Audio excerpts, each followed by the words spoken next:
Thank you, Dr. Alperin and Sue, for the invitation to speak today. I'm Sandy Ramos. I am a clinical professor in the Department of Obstetrics, Gynecology, and Reproductive Sciences, and I am also the director of the Diabetes and Pregnancy Program. Just one disclosure that I do receive research support from Dexcom in the form of CGM devices. Let me start off by just framing the question, why is insulin management so difficult during pregnancies complicated by diabetes? Well, it's super important to have optimal glycemic control, which is much tighter than outside of pregnancy. And this is important because we know that hyperglycemia is associated with adverse maternal and fetal complications. However, it's very difficult to manage during pregnancy because there's a continuum that we see with rapid changes to insulin resistance, which is mediated a lot through placental hormones. But in the first trimester, for example, there could be a risk of hypoglycemia, which can really adversely affect the mother. And then in the second and third trimester, rising insulin resistance, which usually peaks in such a way that for type 1 diabetes patients, they can be on 300% higher doses of insulin than pre-pregnancy. So traditionally, the way we optimized care was through self-monitoring of blood glucose. But this entailed finger sticks up to 4 to 7 times a day, which was painful and burdensome and limited with regards to the data. So you can see on this figure, we have a patient who's monitoring her glucose, and it looks like the red circles are within the desired range. However, there's some missed opportunities to check the glucose, as you can see with the open white circles.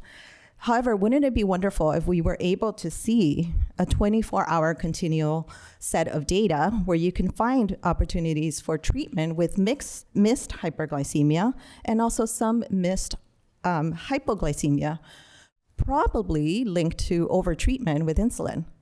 And so this is where continuous glucose monitors come into play. And this has really changed the way we manage diabetes. As you know, it measures interstitial glucose continuously every 1 to 5 minutes, and it's attached to the skin with a sensor, and then we usually use a phone nowadays for receiving that information. And really this tool became useful in the cohort of patients with type 1 diabetes. And this was the seminal sort of article about CGM use in pregnancy in those with type 1 diabetes, where they found that CGM alone improved neonatal outcomes with lower rates of large for gestational age infants, hypoglycemia, and NICU stay. And not many women needed to be wearing CGM in order to see these effects. And so the American Diabetes Association has come up with glycemic control targets utilizing CGM. And you can see here, this is the type 1 diabetes and pregnancy management algorithm. However, for GDM and for type 2 diabetes, they say it's actually based on expert opinion and not evidence-based. And honestly, this is where we need more research. And the American Diabetes Association does not recommend the use of CGM for type 2 and and gestational diabetes in pregnancy until we have this data, although people are using it clinically, as you know. And so we have more than 11 actively recruiting trials currently, and we're lucky enough to be one of those centers that is doing a clinical trial on the use of CGM in type 2 diabetes in pregnancy, and we're currently enrolling. We also have some trials underway for gestational diabetes here in California, including the CAPL trial, and some studies are actually using CGM for postpartum screening for type 2 diabetes after gestational diabetes, which is the POSTPOD trial. But there's possible uses outside of diabetes care with this technology, which is super exciting. So investigators have been able to actually define what is normal glycemia in pregnancy. Believe it or not, we had some old insulin clamp data that suggested this is what we should be doing. And this was studied retrospectively to look at neonatal and maternal outcomes. But now we have some really good pooled data that tells us what is normal in pregnancy. And now, even going further, some of you clinicians in the room have asked me, can I use CGM to diagnose GDM? Not yet. But Go Moms is a very exciting study that is looking at CGM wear, starting in the first trimester, and looking at maternal characteristics like age, BMI, family history, and 2-hour GTT results, clinical results, to identify women who are at risk for GDM and how to utilize CGM for the diagnosis. But here at UCSD, we've also taken a step further, and we've looked at characterization of glucose in normal labor. Because again, this is an area where we're really lacking evidence as to what we should be telling our patients who are pregnant with diabetes and where should they be targeting the glucose. And we found out that about 25% of people going through normal labor without diabetes have glucose higher than what we recommend typically for those with diabetes. And then lastly, we're looking at this data, also CGM use, and comparing it to capillary blood glucose. And we found an excellent correlation between CGM in women with type 1 diabetes who had it on during labor and comparing it to capillary glucose, which really has promise for managing labor in these people without having to do painful 1 hour capillary glucose. It also has a potential to decrease nursing burden. So I'm very excited about this data, which will be published hopefully shortly. And this was a study led by one of our medical students. And then lastly, CGM supports positive behavior change. So in a cohort of people with diabetes, they saw that about 87% of people changed their food choices, 43% were more active, and 90% reported healthier lifestyle with the use of CGM. So this is the future. This is where we're going. But we're also collecting this amazing wealth of data with clinical factors, and how can we leverage this to improve the care? And this is where Ben's lab is going to be stepping into. But I wanted, before we transition to Ben, I wanted to just thank the UCSD Diabetes and Pregnancy Program, all of my diabetic educators, our nutritionists, our fellows, our social workers who work so hard to provide the care of our patients and to lead us in the future with the use of this technology. Thank you.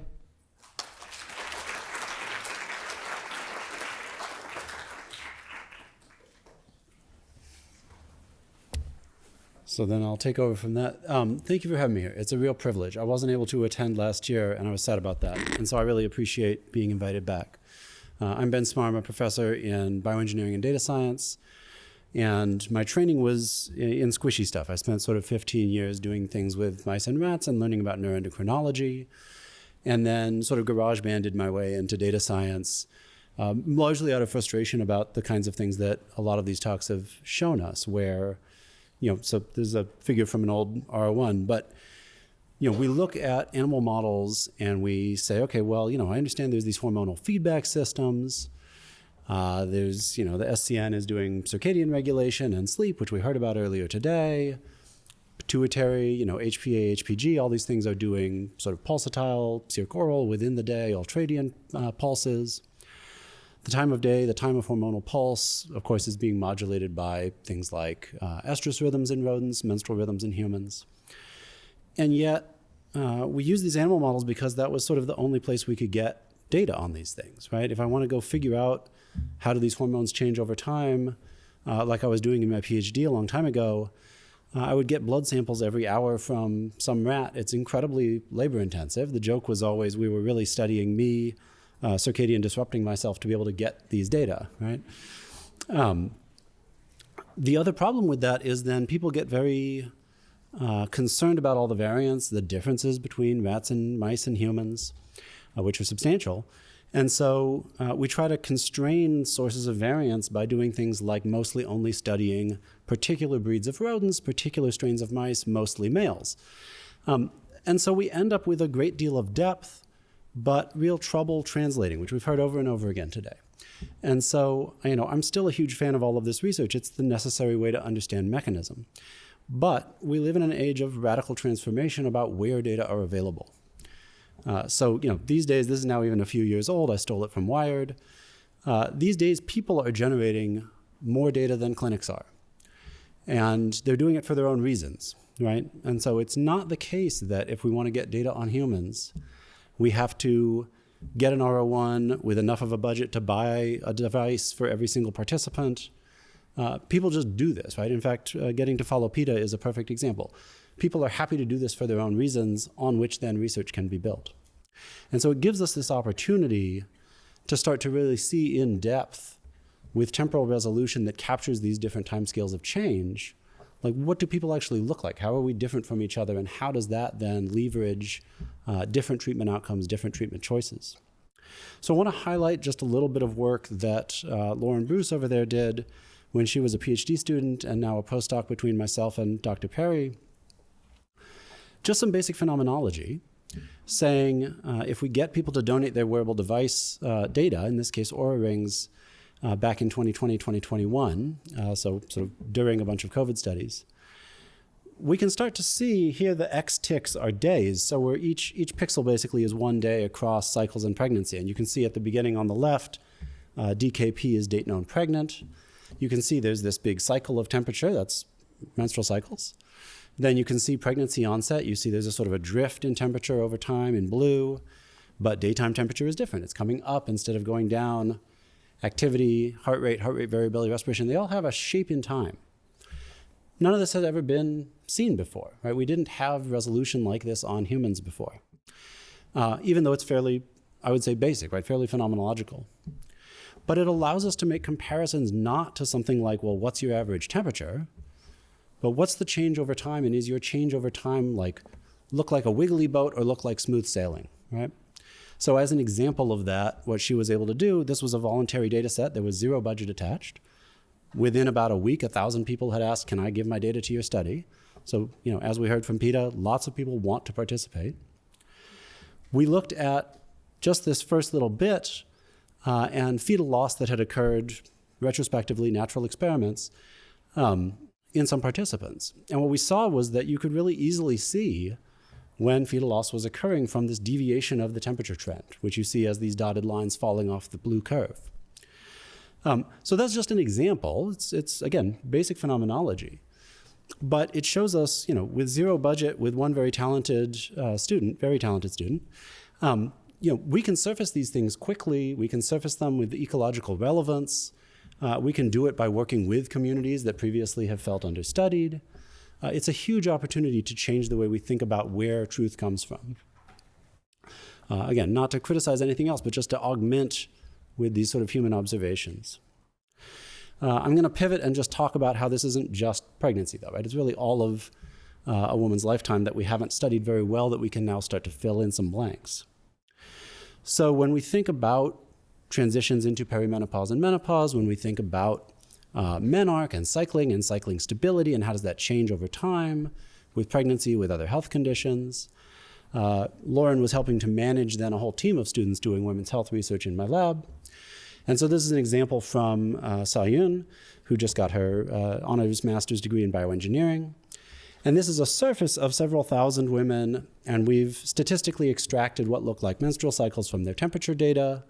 And then in the colors over on the left, we're comparing the place these people sort out to. When we compare them against each other, we get these nice smooth gradients. We're looking at the age that those people were. And what you might notice is that it goes sort of purple at the extremes, and then red, yellow, green on the inside.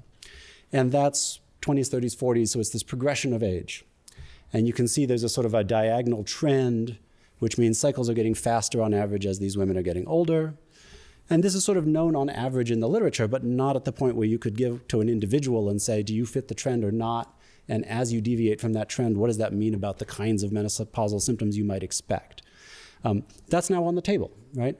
Again, people generate these data with or without me, but I think there's a huge opportunity that probably we're not as tapped into of building those community collaborations to help people surface that data and learn about when is that information there, even if it isn't a random controlled trial, even if it's not something that we have specific funding to investigate. When we featureize these data, we break out a bunch of statistical features of these wearable data. We can cluster women in what we call high dimensional spaces, which is just to say, we compare a bunch of stuff together. So here's these same women.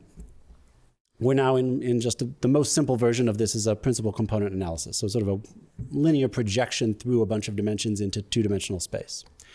And the green over there is younger women. The blue is older women on the top. You see this sort of triangle. On the bottom, what we're seeing, modalities, that's when we look at temperature, when we look at heart rate, when we look at respiration, T, H, and R there, do we see clear menstrual cyclicity or not? And so it's not, is this woman cycling? It's by which modalities is it obvious that she's cycling? And different modalities are obvious for different people. That's thing one. Thing two, we start in green way over there, and we sort of grade through red, orange, into blue, right? That's the loss of modalities. So that is to say, it's less and less clear in their physiology that they're stably cycling. It doesn't mean it's a binary on-off, But we're able to sort of watch that progression as it becomes less and less clear, as it gets lost.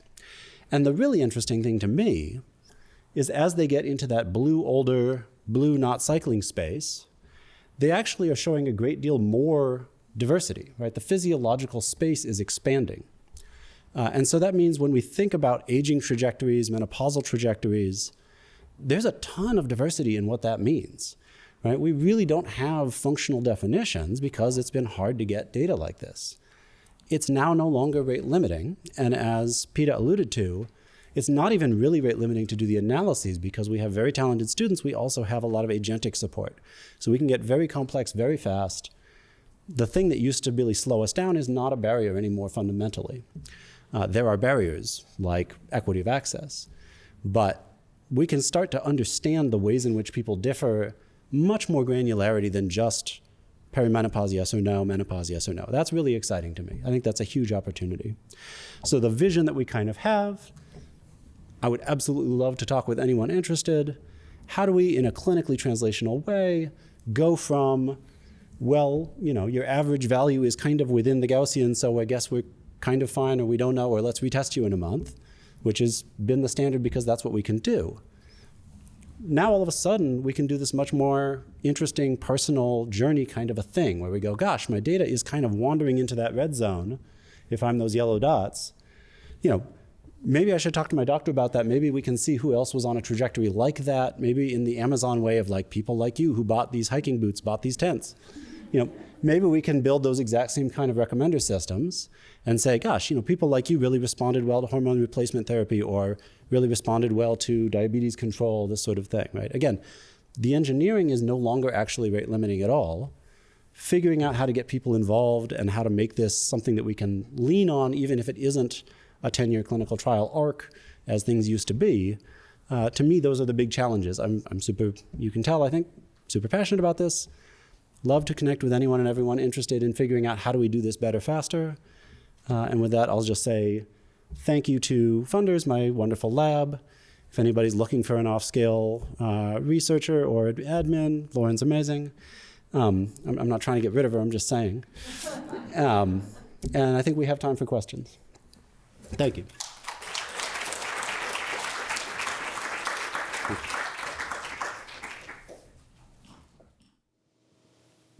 Thank you so much, guys. Fascinating. I have a question. I think it's a little bit more to Ben, but so I talk to a lot of people who have those rings, right? And they tell me that sometimes when they wake up and they feel very rested and they know like the ring tells them that they didn't and vice versa. So I guess my bigger picture question is, while we're having all this data that we certainly want to, clinically, we have very crude phenotypes. And so we absolutely want to collaborate with people like yourself so we can have a better phenotype, so we can have more personalized care, not just in oncology. But you're still educating these models on the data that you're getting from these devices or from whatever. And what if it's wrong? And how do you know? Yeah, no, that's a key point, right?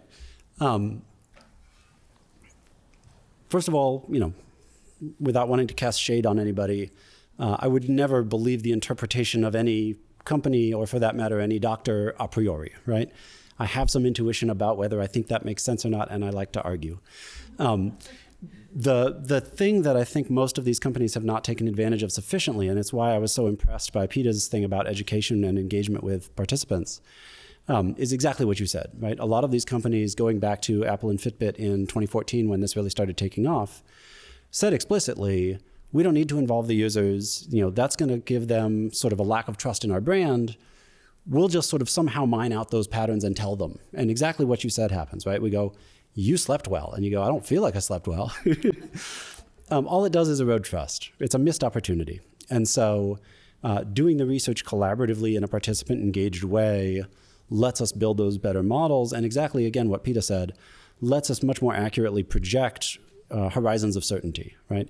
Here's what we think we can say confidently. Tell us if we're wrong. Here's where we don't know, right? You might be the first person experiencing this, generating data about it.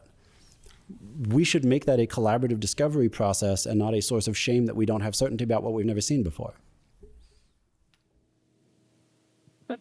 I had a question. I guess maybe for those in the audience, and I'm not that familiar with wearables either, can you kind of talk about the type of data that is currently able to be gathered and think of it in terms of women health applications? And then also what is coming down the pipeline? Like, what do you think will be able to measure soon? Yeah, the things we measure are still, I would argue, super interesting proxies, right? So things like heart rate, temperature, activity, glucose, certainly. The things we want to measure are really the abstractions from that, right? Things like sleep stability, propensity for depression. Those are more complex physiological sort of constructs.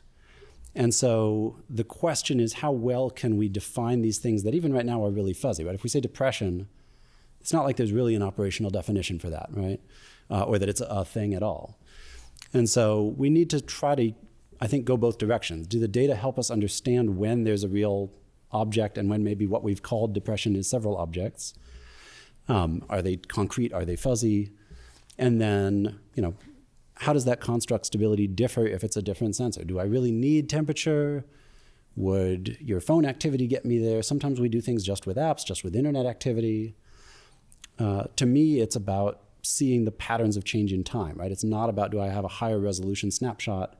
I'd like to see the movie. And then for us in this space, we've actually had patient-driven innovation.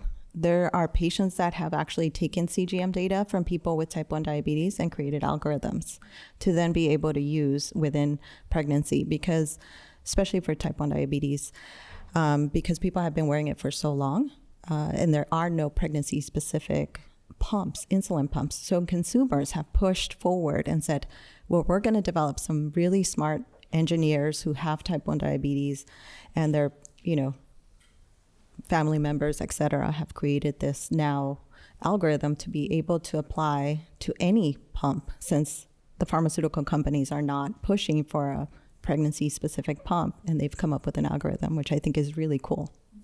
Yeah, I want to expand on that for a second, if you don't mind. I'm so happy you brought that up, because I encourage everyone to look up Open Humans. The type 1 diabetes group was really what got me into this work. It's really their fault that I'm bothering you guys. They're so good. There was this nucleus, Open Humans, where they said, well, I've got an insulin pump, I've got a glucose monitor. They don't talk to each other. The insulin pump's basically a square wave all the time, right? Just a level all the time, even though clearly my body's doing this, right? So they would crack these things open and hack into them, again, back in the teens, right, 10 years ago. And they weren't supposed to. They were violating all of the user agreements. They were violating all kinds of things. And suspiciously, these companies never went after them. And I thought that was kind of brilliant, right? They said, well, these people are reporting how much better it makes their life. They were sort of allowed to be guinea pigs, as far as I can tell, right? But they were really good, and they kept finding these dynamic feedback systems, exactly what you described, which were much better than commercial standard. I love that, right? I love the idea that if we can activate these communities, they can be part of this process. They don't have to wait for some doctor to happen to care about them. There's a ton of energy and capability in everybody, in all these populations. How do we enable that faster is a big challenge. Yeah, and the question I have is along those lines. First of all, great talks. And, we think about wearables so much right now. Living in San Diego, where Dexcom exists, and for the first time having a patient who told me her Dexcom didn't go along with her glucose screen, and I thought, wow, I really missed something. You're a diabetic, and of course she was not. I guess the question is, should we reframe the way we're thinking about this to say, wear whatever device you have and let us get the data, because her control data is so helpful, but we haven't thought about that. We said, this CGM is for this person, sorry, you can't wear it, but now we want their data. And so think about what's an IRB-driven way to responsibly collect this data and then use it to inform what we do, because the data are the data. They're not right or wrong, they're just the data. And then how can we inform what we do based off of that? I don't know if you want to jump in. I have thoughts, but... Yeah, I think it's hard.